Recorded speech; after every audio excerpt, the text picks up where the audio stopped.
ku izina nitwa Uwineza Jean Paul, nkaba ndi umuhinga n'umushakashatsi mu by'ingaburo ibereye. Ni ukuvuga ngo tukaba tujejwe kuvura mbere no gukinga dukoresheje ibimera hamwe n'ibindi byose bya karama. Rero nk'uko abahinga n'abashakashatsi bakomeza kubyerekana, barerekana neza yuko mu bimera cyangwa se mu bintu kama harimo ubushobozi budasanzwe bukomeye bushobora gukinga, cyane cyane ubushobozi buri mu byaremwe mu bimera bushobora gukinga no kuvura. Ivyo umuhinga bita Hippocrate ni umuganga umwe akomeye cyane w'igicocoro wo mu gihugu cy'Ubugiriki, yabayeho imyaka 2000 yarenga. Niwe yavuze ati ngo ingaburo yari ikwiye kubera ni ngo ingaburo yawe yari ikwiye kubera umuti, kandi n'umuti wari ukwiye kubera ingaburo yawe. Mu gifaransa yavuze ati que ton remède soit ta médecine et que ta médecine soit ton aliment. Mu bisanzwe avuze ko abayerekana neza yuko mu bimera cyangwa se mu byo bifungura hasanzwe hanyegetejemo ibintu bikomeye cyane kandi bihambaye bishobora gukinga no kuvura indwara nyinshi. Ivyo mbere hariho n'umuhinga bita Herberto Spencer, yabayeho mwaka w'1820 gushika mu mwaka w'1903. Uwo nawe ni umuhinga mu vyiyumviro w'umunya-Britannique. Niwe yavuze yuko inguvu cyangwa se inkomezi dufise ziva mu byo twihereje vyiza. Mu Gifaransa yavuze ngo la puissance d'un peuple dépend essentiellement de la nature de son alimentation. Birumvikana neza rero yuko mu byo tufungura, mu byo twihereza ko haba hariho umwo imiti y'ibitangaza. Ivyo rero ikigo Sonited, Société nutritionnelle et de la thérapie diététique, ikigo c'ubuhinga n'ubushakashatsi kijejwe gukinga no kuvura gikoresheje ibimera, cyaciye gikora iyo bwaba kugira ngo gishobore kubyegereza abenegihugu cyangwa se kubikora neza. Narijya iyo ibyo bintu biteguwe nabi, bya bintu wari kurasanga wateza gusanga muri bya bifungurwa cyangwa se muri zangaburo utari kibisanzemo bivanye n'ibyo yateguwe.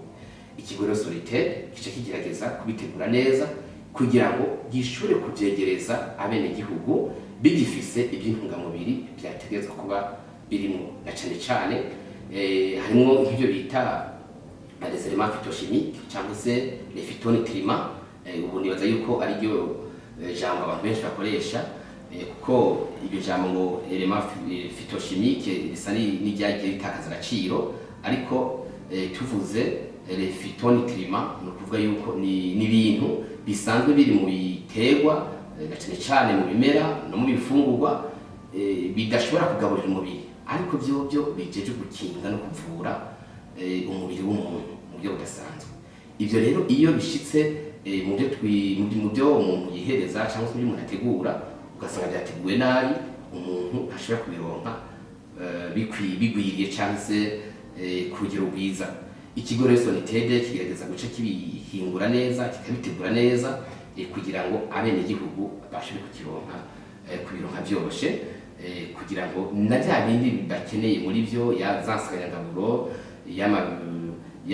bya vyunyunyu, y'amasukari, bya ibindi twavuga bita phytonutriments, ibyo bita fibres végétales alimentaires, ibyo navyo bije gufasha mu bintu bitandukanye no gufasha mbere ku bantu bagwa indwara zitandukanye.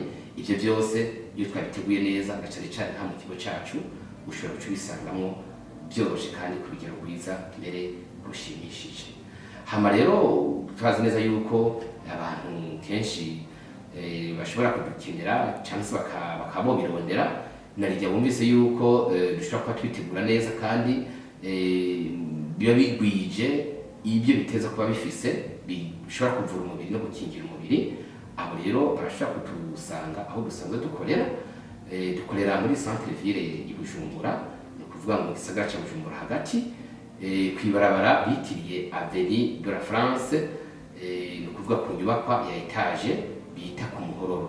Bita ku Muhororo ni umuryango cyangwa se biro nimero 40, biro nimero 40. Aho niho dusanzwe turangurira ibikorwa bya buri munsi ku bantu bose bagotwitura cyangwa se abo kwifuza kudusaba impanuro zitandukanye twoshobora kubatekera ku bijanye n'ingene bofungura cyangwa se n'ingene bomenya kwitungira amagara yabo na rijya tubona neza yuko muri iyi minsi amagara aduhanze cyangwa se ahanze abatari bake.